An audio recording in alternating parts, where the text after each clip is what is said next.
Brève info, bonjour. L'actualité de Force ouvrière Pôle emploi Auvergne-Rhône-Alpes. Les agressions dans l'exercice de notre métier, une question qui interpelle. Malgré toutes les mesures prises en agence, le nombre de signalements d'agressions ne cesse d'augmenter. Le sujet des agressions a généré beaucoup de réactions au sein de l'instance CSE. Clairement, c'est un sujet qui interpelle pour et faux. Il est important de laisser la parole libre sur ce sujet et d'écouter les différents ressentis.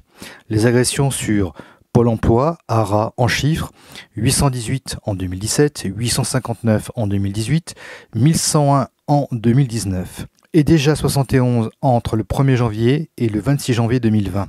Pour le 4e trimestre 2019, on dénombre 283 agressions, dont 6 physiques. C'est un élément nouveau dont la direction et les collectifs devront dorénavant tenir compte. Pour Force ouvrière, face à une agression, il est important de déclarer la fiche incident. Il est aussi conseillé de faire un dépôt de plainte. Cela peut paraître violent, mais dans certains cas, il est préférable de le faire. Si cela heurte nos convictions et ce pourquoi nous travaillons à Pôle emploi. Nous constatons un nombre de plaintes assez faible, tant du côté des agents que du côté de l'établissement sur ce 4e trimestre. 4 mains courantes, 3 plaintes agents, 1 plainte conjointe, 8 plaintes établissements. Force ouvrière a fait une alerte. Si auparavant les motifs d'agression concernaient à 26,8%, ce chiffre a bondi en janvier 2020 pour atteindre 50%. En ce qui concerne les accidents en 2019, en préambule pour 2018, sur 215 accidents, seuls 29 n'ont pas été reconnus, mais 68 étaient en cours d'instruction. Chiffre extrait du bilan hygiène, sécurité et conditions de travail 2018. Les procédures d'instruction par la sécurité sociale sont de plus en plus longues. Force ouvrière avec le CSSCT a fait une focale sur des malaises et des accidents de travail ayant entraîné des arrêts de plus de 8 jours. La direction prend note et un nouveau CSE se tiendra sur ce thème. Sur 215 accidents signalés, 30 faisaient suite à des malaises sur le lieu de travail. Le motif de ces malaises peuvent être extrêmement variés. Pour autant, il serait intéressant de se pencher sérieusement sur cette problématique qui comporte certainement des risques sous-évalués. Risque pour la personne et du bien-être au travail, risque d'accident sur la route, dans certains cas non pris en compte au retour de longues maladies et en cas de burn-out. En ce début d'année, nous sommes déjà 7 cas de malaise au travail signalés. Il est à noter le nombre important d'accidents liés aux chutes. Force ouvrière a demandé pour l'Auvergne une attention particulière pour l'entretien des parkings l'hiver. De nombreuses chutes ont lieu également dans des agences à étages. En ce qui concerne le dialogue social, en ce début d'année commence particulièrement mal et c'est de mauvais augure pour les conditions de travail des agents de Pôle emploi. EFO animera avec des coachs des formations tout au long de l'année 2020 sur des questions de la gestion du stress. En ce qui concerne l'action de mise en place de pilotes dans le Rhône, les lieux uniques d'accompagnement des personnes en situation de handicap concerne la présence des conseillers Cap Emploi pour recevoir les demandeurs en situation de handicap dans les locaux de Pôle emploi. Lieu unique pour simplifier les démarches, améliorer la qualité du service rendu aux demandeurs d'emploi en situation de handicap et aux employeurs. Diagnostic commun, coordination de l'action des conseillers. Il concerne bien sûr des sujets d'entreprise des 2 réseaux pour faciliter le recrutement, la simplification de l'accès aux démarches pour les employeurs, des outils informatiques partagés, une mutualisation des ressources, pas de fusion des 2 organismes, avec nomination d'un référent manager dans chaque site. Pour Force ouvrière, il est important de savoir si le dispositif intègre l'action LINA. La réponse est oui. Force ouvrière a demandé quel était le taux de reclassement actuel des travailleurs handicapés en prévision du suivi de la mesure. La direction devrait nous apporter la réponse lors d'un prochain CSE. En ce qui concerne le pilotage de la formation des demandeurs d'emploi, le gouvernement a choisi 6 régions dont ARA pour expérimenter le pilotage de l'action de Pôle emploi en matière de formation des demandeurs d'emploi.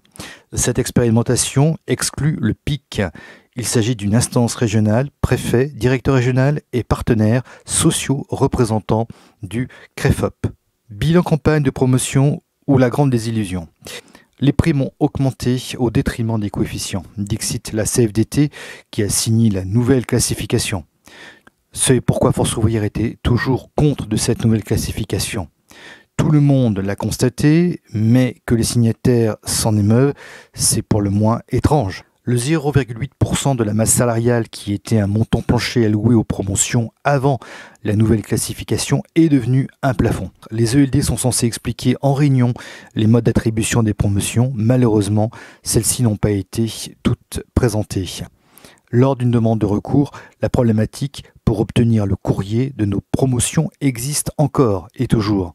La campagne EPA est reportée au 1er mars. Dans le cas où vous auriez un problème lié à votre promotion, contactez Force ouvrière dans le cadre des demandes de recours. Concernant les dotations 2019 pour 2020, lors du CSE de décembre, elles seront mises en ligne prochainement, ainsi que les petites activités à partir du 9 avril prochain. En ce qui concerne Info Militant du mois de janvier, vous y découvrirez sur le site internet de Pôle emploi Auvergne-Rhône-Alpes, que vous pouvez bien sûr télécharger, les différents points abordés dont la retraite, la contestation de toutes parts, le sujet au cadre au projet de réforme tout sauf solidaire, la réforme du bac ne passe pas non plus, sujet au niveau du droit concernant les carences aux élections professionnelles, sujet abordé au niveau des élections dans les TPE, à l'international, la forte paupérisation des retraités en Allemagne, les articles Nos combats, nos victoires, sujet hospitalier et la mise en place des CSE.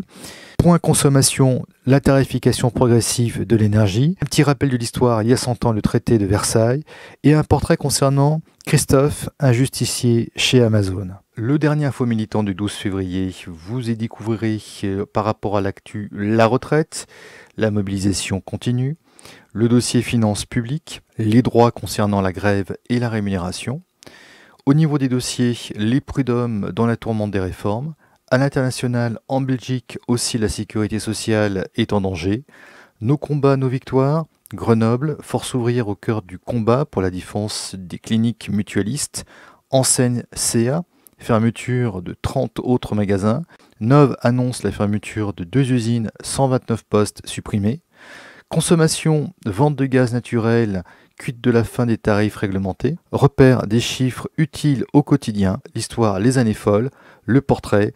Samuel, secrétaire du syndicat Force ouvrière de la centrale de Gravelines, un militant, musicien à l'écoute. Je vous rappelle aussi que vous pouvez effectivement vous abonner sur la chaîne Force ouvrière Pôle emploi Auvergne-Rhône-Alpes, toutes les informations concernant votre actualité, ainsi que les différentes playlists à jour chaque semaine.